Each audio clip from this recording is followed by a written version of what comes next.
Hey listeners, thanks for dropping in. I'm Christy.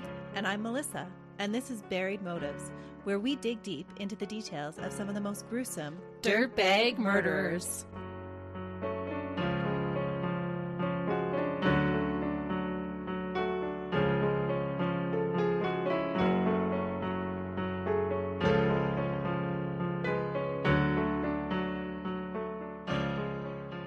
Hey listeners, Welcome back to Buried Motives. we're so excited that you're joining us today. Yes, happy Halloween, everyone. Yes, we have been eating our Halloween candy and we are hyped up and ready to go. And we hope that you're having a wonderful time celebrating and scaring each other this season too. Absolutely. Spooky season is well upon us and I'm so happy to be in this season. It is the time of year that we put our hearts through its paces, scaring ourselves with scary decorations, venturing out into the dark to collect candy from strangers, and friendly pranks that make you want to scream out loud. That's so true. Just the other day, my husband accidentally scared me. And he's like, now you know what your kids feel like when you scare them all the time. Yeah, if you have a friend like Christy, she's always pulling pranks. It's true. And she's always making you watch horror movies that will get your heart beating too. That's right. And we have our horror movie date planned, so stay tuned. Oh, I'm so looking forward to it. I'll have to make a post of which horror movie I can talk Melissa into watching. If you remember in our last episode, I made her commit. Oh. But I think I have my mom to thank for all of this. She's the biggest prankster I know, and she loves things spooky and scary as well. So was that a childhood thing growing up for you then? Totally. It runs in the family. Well, for the family that we talk about today, their Halloween was filled with real horror. One that doesn't go away when you turn the TV off. Oh, that kind of horror I'm not interested in experiencing. But that is exactly what this family got. On Sunday, October 31st, 2010, 16-year-old Devon Griffin came home from St. John Evangelical Lutheran Church after singing in the choir to a quiet house. So he spent his Halloween at church to start out with. He did. He lived in the small town of Martin, Ohio, with his mom, brother, and stepfather on a secluded acreage. The property was an oasis for the family that enjoyed hunting and fishing in the great outdoors. Nice. But isn't it funny how sometimes something so serene and secluded can turn into scary and secluded? It's so true. And Devon, following his usual routine on a Sunday after church, went straight to his room for a guilt-free afternoon of vegging and online gaming with his friends. He had done his duty of going to church, singing in the choir, and now he just wanted to relax. Well, Sunday is a day of rest. After a few hours, he ventured down to the kitchen to grab a snack, and that's when he noticed that the house was quieter than usual. It wasn't uncommon for the house to be quiet in the morning. His brother Derek would sometimes sleep in. His dad Billy was usually up early but had been at a party the night before, and his mom Susan often worked the night shift. So the house being quiet in the morning wasn't a huge thing, but it was now past 1:30 p.m., and his mom never slept this late. As he headed back upstairs, he noticed something that caught his eye in his parents' master bedroom. He found his mom and stepdad still in their bed with their maroon comforter pulled up over their heads. He walked around to his mom's side of the bed and nudged her foot that was sticking out from underneath the covers and called out to her. Oh no. When she didn't respond, he pulled down the covers. And you know when your brain tries to make sense of something in the most logical way that it can relate to something?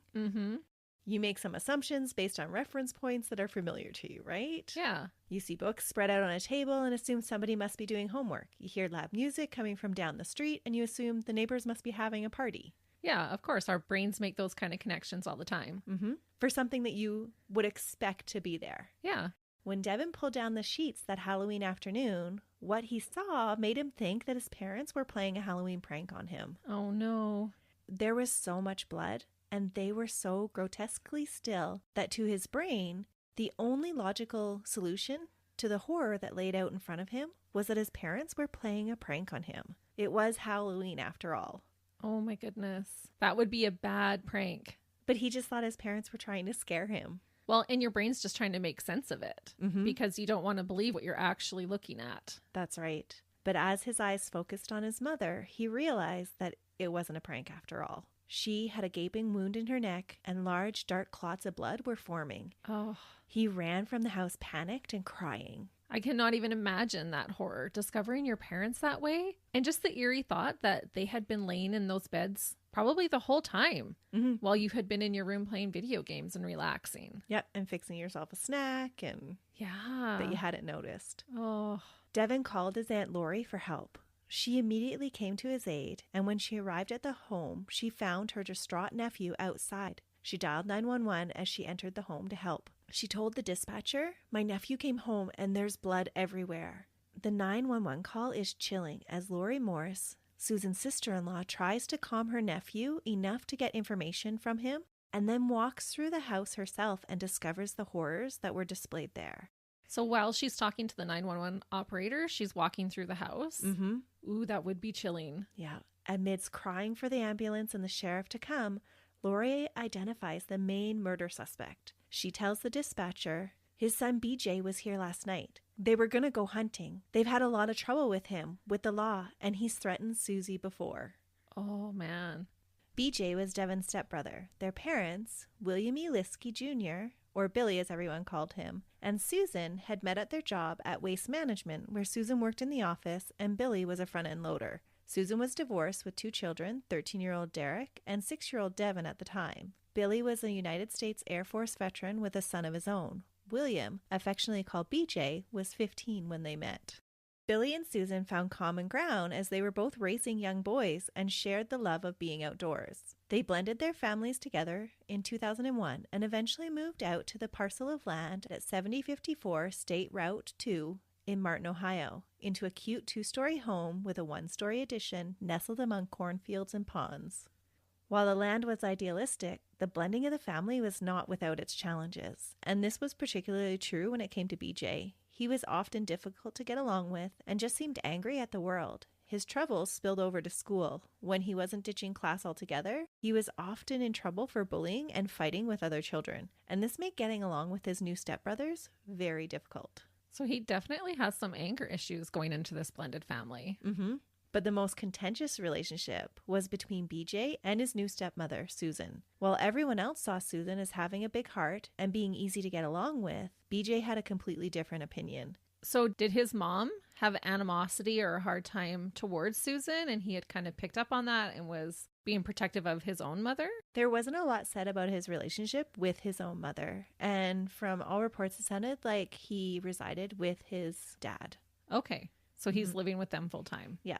And do you know how long after his parents had gotten divorced that they got together? I don't. Okay. But there is definitely some strife with that relationship. And I think you're on the right track of maybe he already had some issues with his own mom and maybe feeling abandoned by her, or that his dad was moving on. Yeah. And kind of that resistance of, you can't take the place of my mom, you know, trying to deal, especially at a young age at the beginning, and his family unit changing as he had known it previously. And sometimes you just have to, as a child, look for someone to blame to make sense of it all. So it makes sense that he would focus that then on the new mom. And Susan did seem to be his target for that anger. Even though it probably wasn't deserved. No. He didn't appreciate Susan's intrusion into his life and didn't take kindly to her interference and attempts to try and parent him. He would be openly disrespectful to Susan, and this would cause a lot of tension in the family between BJ and Susan, between Susan and Billy, Billy and BJ, and even between BJ and Susan's boys. Oh, totally. It would disrupt the whole house. It's not an uncommon scenario for blended families. We know that it can be really difficult to define those new rules, not only for blended families that are newly established, but even those that have been together for a long time. Between sibling rivalry and the loyalty bind, blended families can be very difficult to navigate. Yeah, I can only imagine. Even for non-blended families, when one person is struggling and lashing out, it can make it hard on the whole family. That is so true. But this animosity went a little further than the normal rebellious child's attitude towards a step-parent. Frequently, police were called. Oh, wow. The situation in the home was even more exaggerated by BJ's use of alcohol and pot and his emerging mental health issues. Oh, wait. And how old was he? 16. 16 and doing alcohol and marijuana. Yikes. That's a little young. Yeah. But I think it's pretty common for people with his mental health issues. And we'll get into those as we go through the case. Okay. In 2002, the police were called to the Liske home because BJ threatened to hurt himself. He and Billy were having a difficult time in the relationship because of his attitudes and behaviors. BJ was currently serving a sentence of house arrest for misdemeanor charges. Billy had become so concerned about the statements and the threats that he was making about harming himself that he called the police. When the police arrived, BJ violently attacked the police officers. Oh my. And this resulted in him acquiring even more charges. Yeah, that's a huge red flag when a 16-year-old boy is not too afraid to assault a police officer who carries tasers and guns and billy sticks. It's so true, though, that he just had no respect for any type of authority. That's scary. 2 years after that, in October 2004, BJ was again taken into custody after striking Susan in the chest with a coffee cup during an argument. He then stole her keys and took off in her vehicle. He was charged with a felonious assault and robbery. It was the second time that he had struck her. There are reports that around this same time, Billy had kicked BJ out of the house because he'd attacked Susan in the shower. In the shower? I was unable to find any charges filed for that offense, but it was cited by friends and family as being the reason why the 18-year-old was not at that time living at home, and tensions were very high between BJ and Susan. No kidding. My mind just went to the horror movie Psycho. Everyone knows about the shower scene in there. Oh, that would be so awful. It's a place where you would least expect anybody coming in on you. Right. Have you ever walked into a bathroom, though, and checked behind the shower curtain just to make sure no one's there? I purposely don't have shower curtains. It's all glass. I can see through it all. But it would be such a vulnerable position to be in. Oh, yeah. Naked in the shower. It's noisy, so not all of your senses are working the same way that they should because you wouldn't hear him coming. No. And it was really upsetting for her. And as a result, it sounds like Billy had been upset and kicked BJ out of the house. Yeah, but can you really blame him at this point if he's physically attacking his wife and then now attacking her in the shower? Yeah, it's so true. So was there any kind of sexual motive for that, or it was just to attack her when she wasn't going to be expecting it? I think that sexual motive does play a part in this case. Ooh. But it's never actually confirmed. Oh. Yeah. But I think that there was some sexual motivation for these attacks to happen. Okay. At least it's building, possibly. So the charges for the October 2004 incident, where he hit her with the coffee cup, were eventually dropped because BJ was found incompetent to stand trial. Oh. The state of his mental health was deteriorating, and he was having unsettling delusions about the world around him. During his incarceration, he had been evaluated and diagnosed with schizoaffective disorder. Schizoaffective disorder is a mental health disorder that is marked by a combination of schizophrenia symptoms, such as hallucinations and delusions, and has the addition of mood disorder symptoms, such as depression or mania. Oh, that would be really challenging to deal with all that combined. For Billy and the rest of the family, though, this was an explanation of why BJ's behavior was so erratic. His depressive and manic states were more than just BJ's dislike for Susan and his new stepbrothers. And the family was hopeful that with the right treatment, that BJ's violent tendencies could be controlled and the family could actually start getting along. Yeah, I could see that they would be hopeful to at least know what they're dealing with at that point in time. Because up until now, they just thought he was being a dirtbag. Yeah. BJ was hospitalized for treatment, and when taking medication was a different person. In February 2006, Billy applied for guardianship over his now adult son. With guardianship, Billy was hopeful that BJ would be able to function outside of the hospital setting.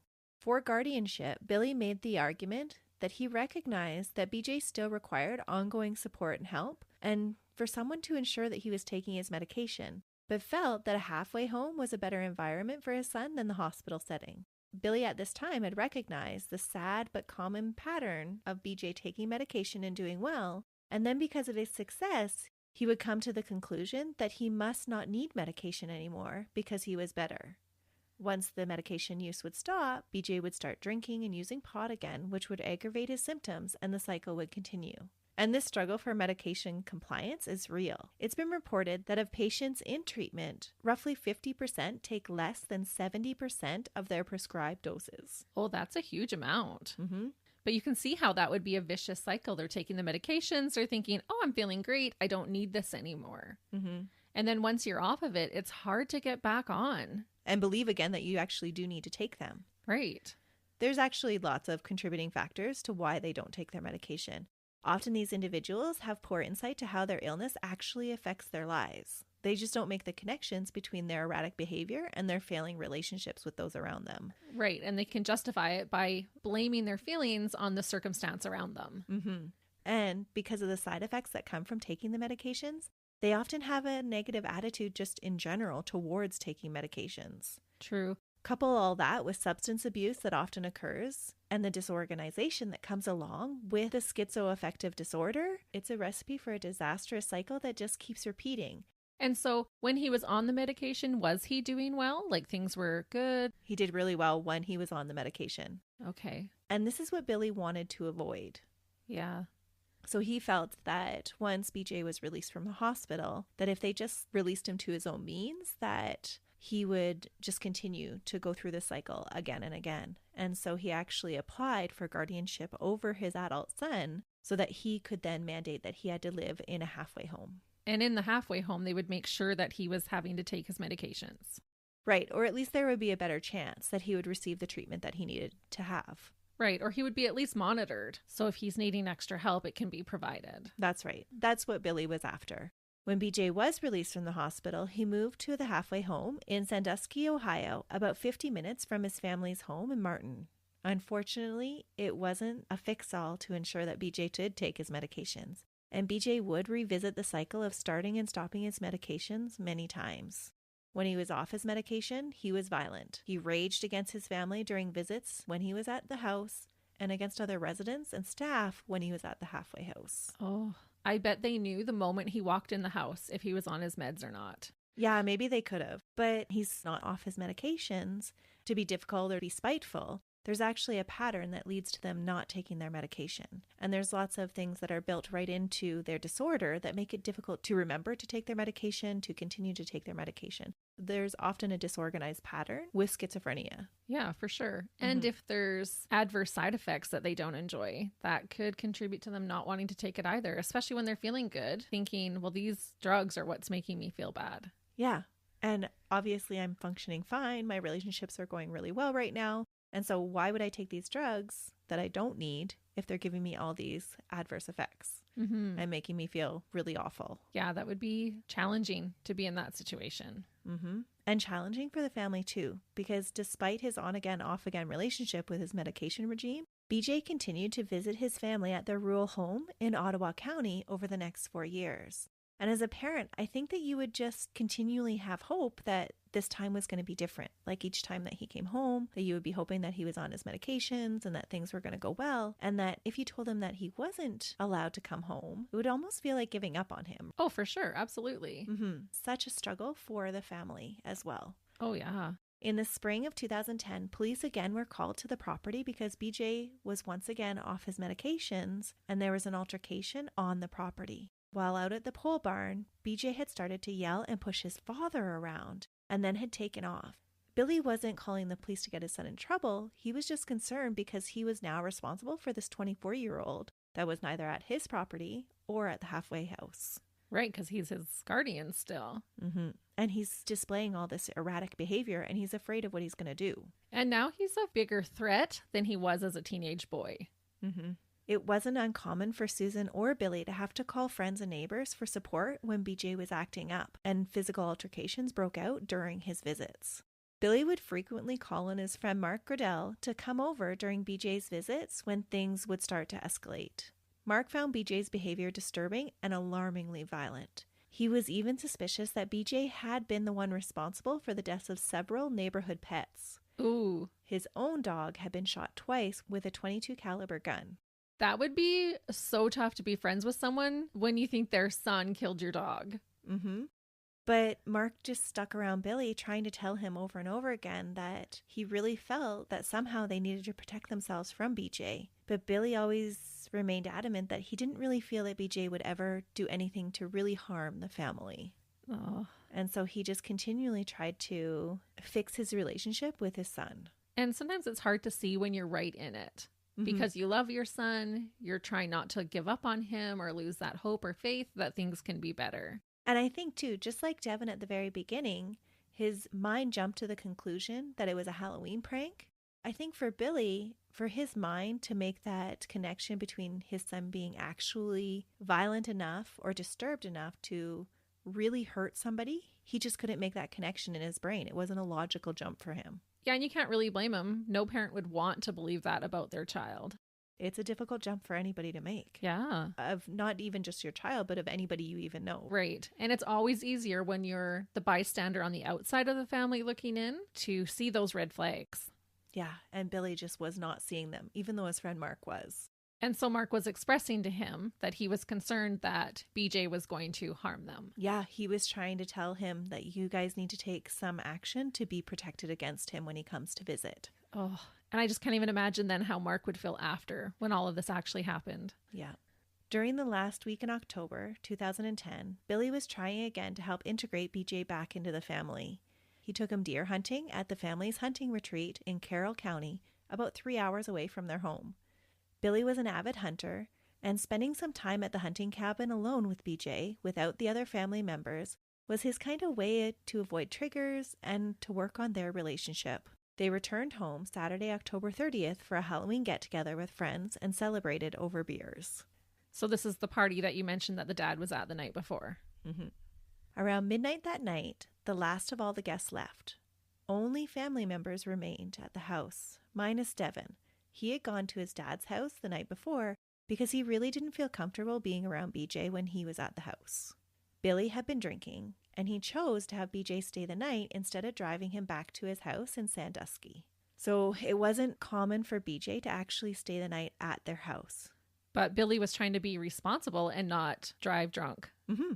So they made up a bed for him on the living room sofa, one that was still there the next morning when the police entered the home after receiving the 911 call. Oh, and it's just so sad because he was trying to do the right thing. Mm-hmm. He had spent this week trying to connect with his son and build a positive relationship. And it sounds like from everybody at the party that things were going well, like everybody was getting along. And so there was no huge red flags that he was actually off his medication. Right. And he wasn't triggered that whole time that they were at the retreat and then at the party. No, he wasn't. By all accounts from everybody there, everybody was getting along at the party. When police entered the home on Halloween Day, it was like the scene from a horror movie. They found Billy and Susan in their upstairs bedroom covered with their maroon comforter. Blood saturated the bed and the pillows. Billy was laying in a natural sleeping position and had been shot in the head 5 times from close range. Whoa, 5 times? Mm-hmm. Police estimated that BJ was standing less than 2 feet away when he shot his dad. So he just walked right up to him while he was sleeping and open fired. Mm-hmm. There appeared to be no struggle on Billy's side of the bed. BJ had snuck into the room and crept up to his father while he slept and then ruthlessly shot him while looking down on him. Probably killing him instantly. Mm-hmm. Susan's body had clearly been manipulated after she died. She too had been shot from close range 3 times. There was also evidence that she had been sexually assaulted. While it was unclear what horrors had preceded her final breath, it appeared that she had woken up when her husband had been shot and tried to get away. Can you imagine waking up to that? No, not at all. But it was also unclear if the sexual assault had taken place prior to or after her death. Oh, no. Yeah. Ew.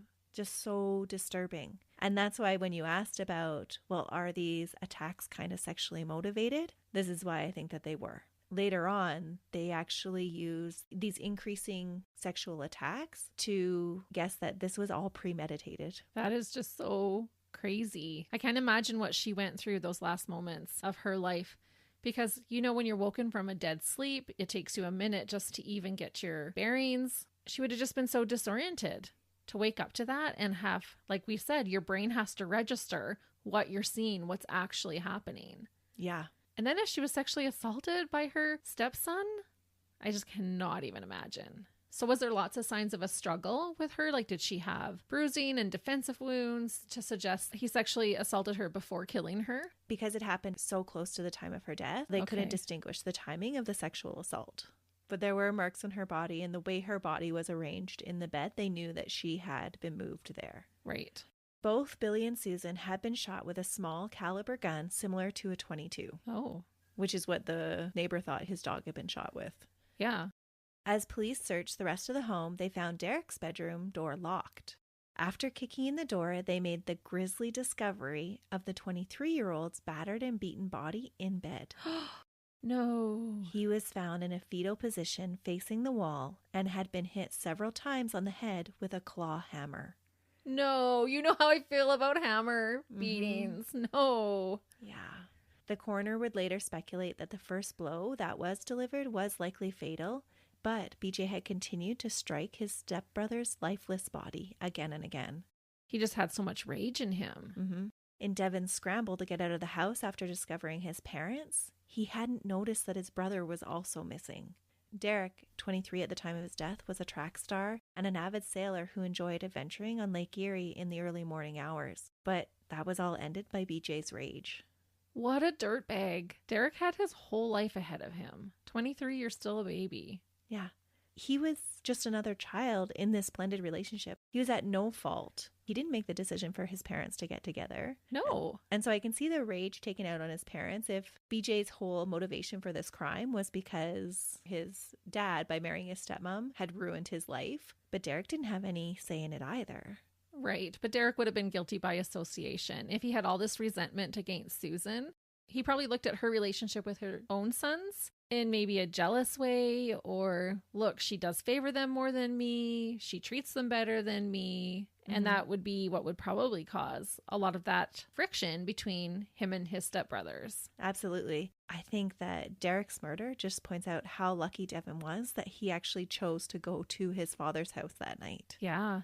And those boys might have been sticking up for their mom as well. And then he probably didn't appreciate that backlash every time that he had attacked Susan or was giving her a hard time. And I think that's evident in Devon's decision not to be around BJ. Yeah.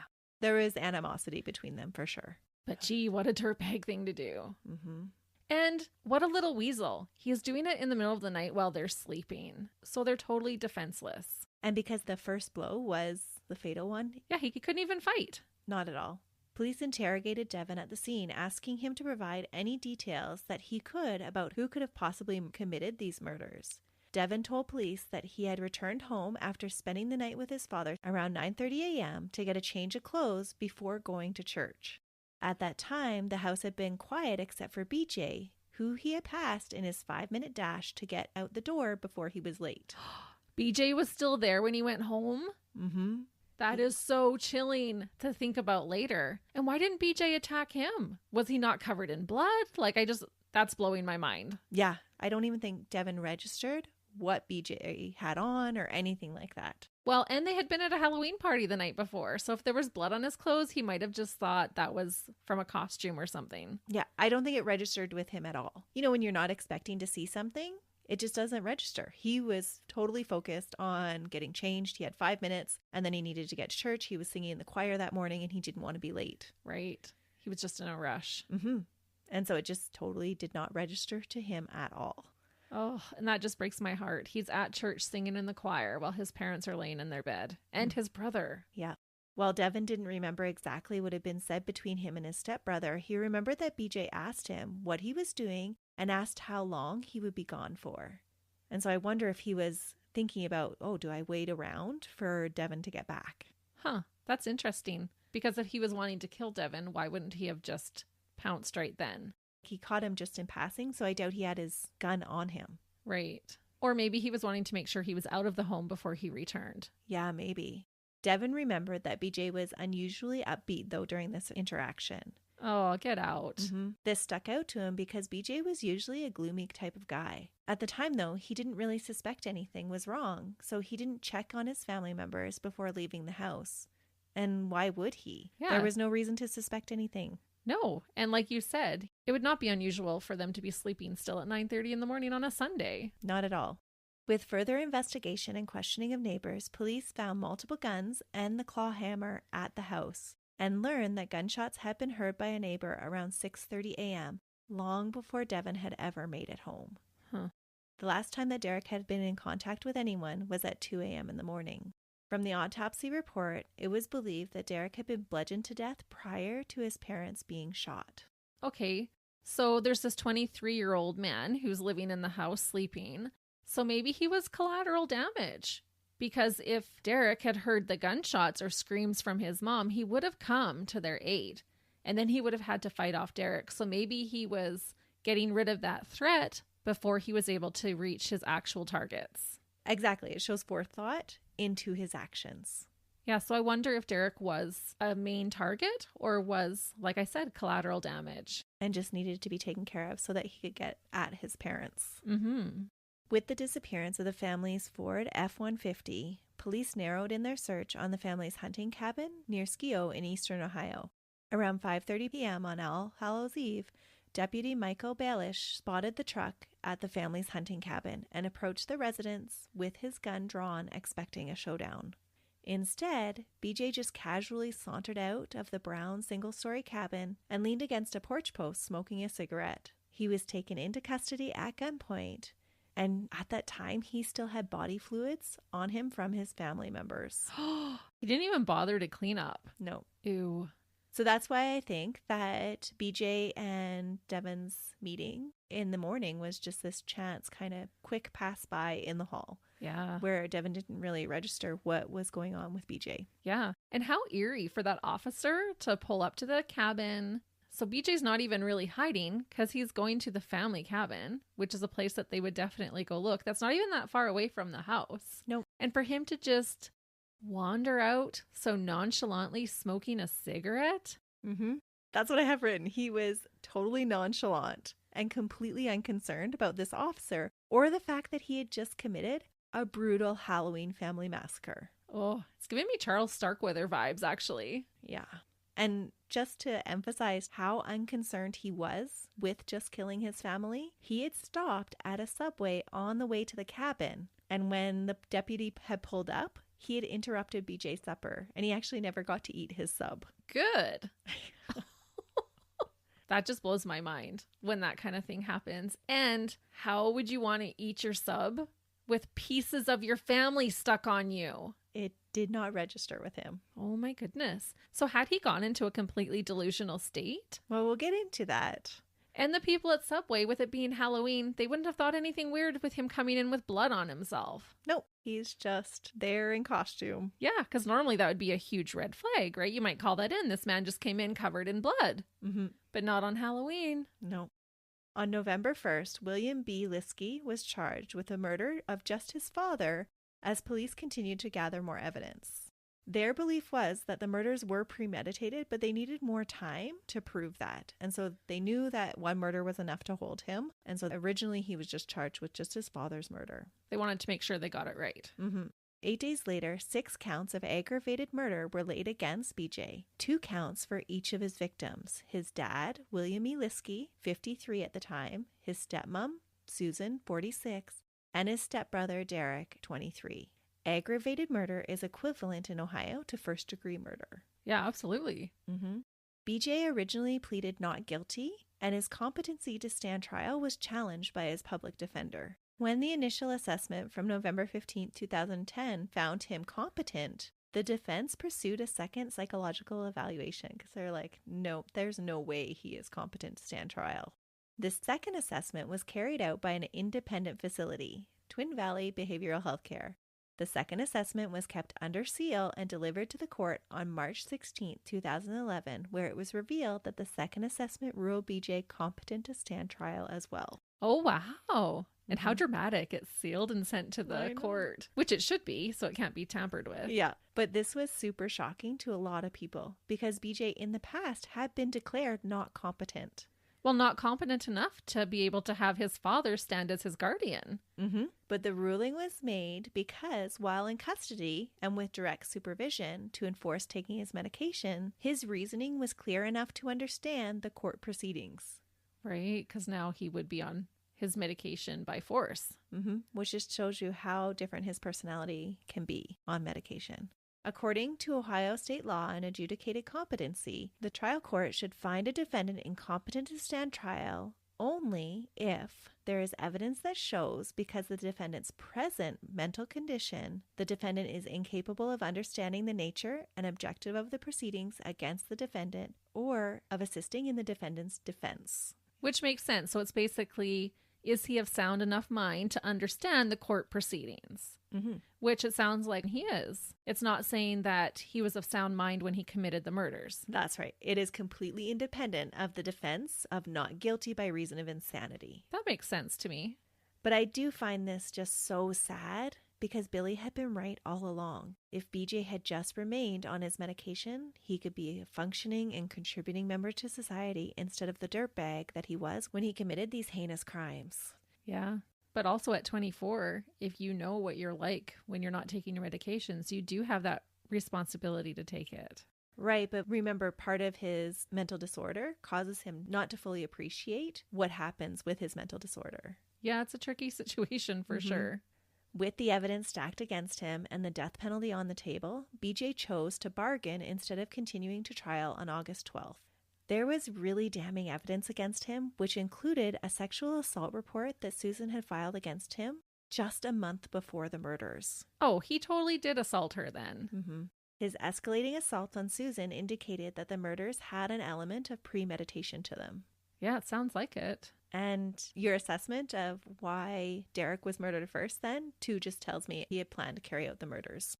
His lawyer never even made the attempt to plead insanity. They proved premeditation so that it wasn't just this instant fit of rage that spurred this on. Mm-hmm. He had planned it. And because he had been so calm during his interactions with his family the week before on his hunting trip, they couldn't really reliably say that he wasn't on his medication when he committed the murders. Oh. And because he had fled the scene and the authorities considered his retreat to the hunting cabin as hiding, they felt that he was not insane at the time of the murders. But I think that there were several other things that pointed to him being in a manic state. But then being in a manic state doesn't necessarily mean you can't appreciate right from wrong. And there were no other witnesses, so BJ's state of mind can't truly be guessed because of just the evidence left behind. Yeah, I totally agree with that. And I honestly don't think him going to the cabin was hiding. No, I don't think so either, but that's how they viewed it. And so because they were viewing it as hiding, that was just evidence that he was aware of what he did was wrong. Yeah, and I think he was probably aware of what he did was wrong. You think so?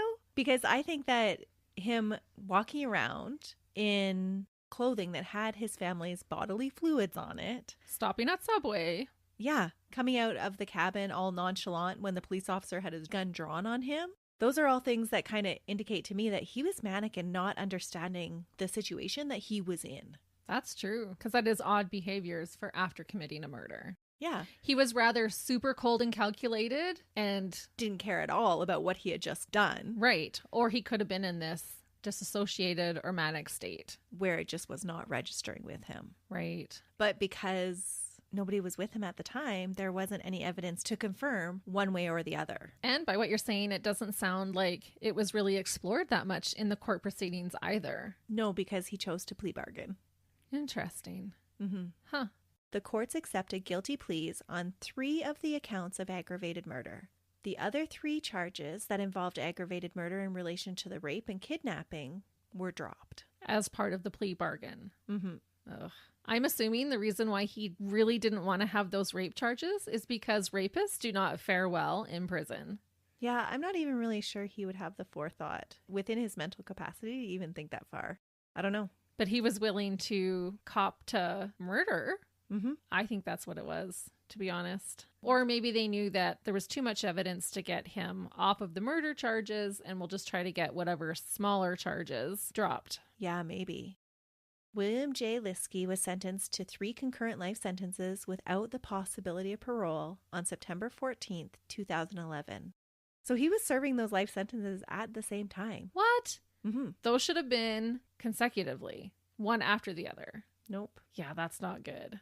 Because he's young. He would then be probably in his 40s when he gets out. If he doesn't get out earlier than that on parole. Well, he didn't have any eligibility for parole. Okay.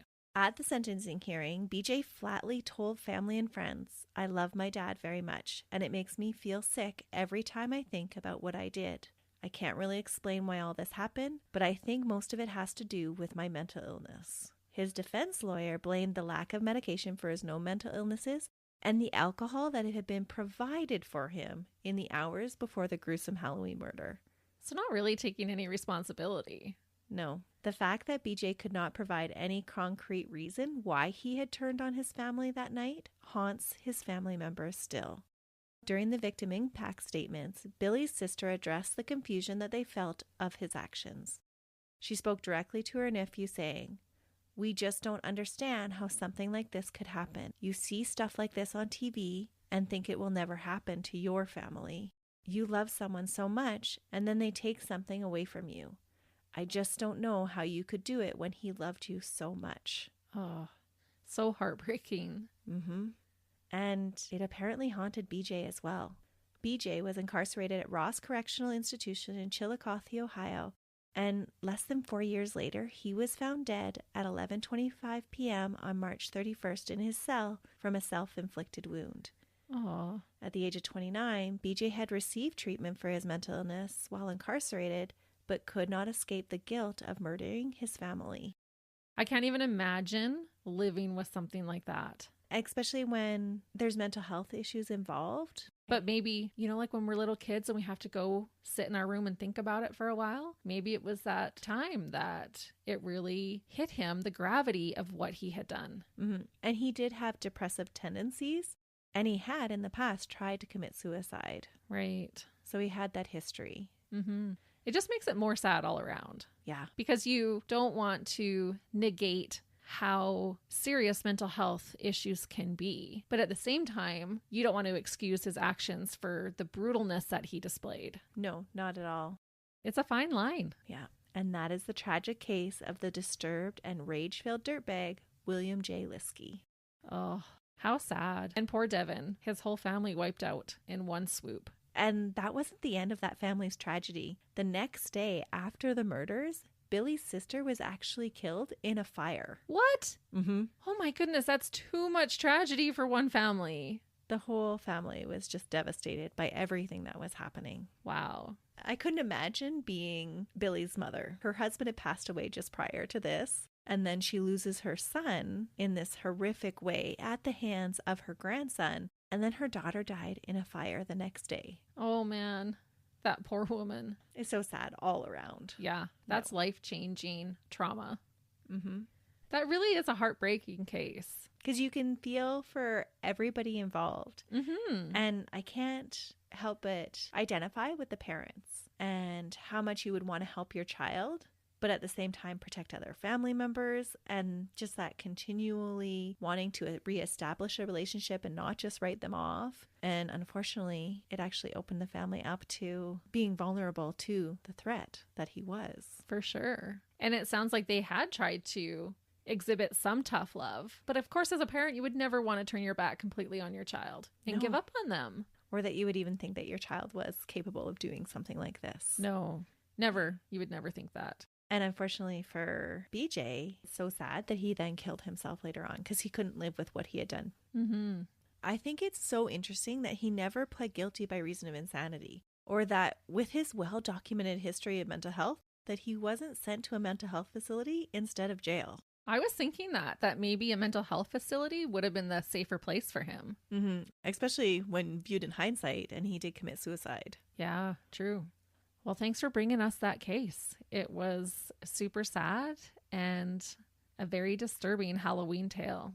I do hope that our listeners will have a safe and happy Halloween. Yes. Go get your spook on, eat lots of candy. And don't forget to check out our contest on our social media pages. Absolutely. Kristine Engel has partnered with us to give away a fabulous On the Run belt bag on Halloween. And if you haven't seen these bags, they are super trendy. All the kids are wearing them. They're actually super cute, and you can use them multiple different ways. So we have picked one out to give to one of our wonderful listeners, and we have also thrown a few extra little freebies in there as well. So make sure you go and enter that contest. Yeah, and go check out Kristine's socials. We'll have those linked on our social medias as well. So your homework before we come back with you next week is to go to our social media pages. And Melissa's homework is to watch a scary movie with me. Oh, man. But until then, see ya. Bye.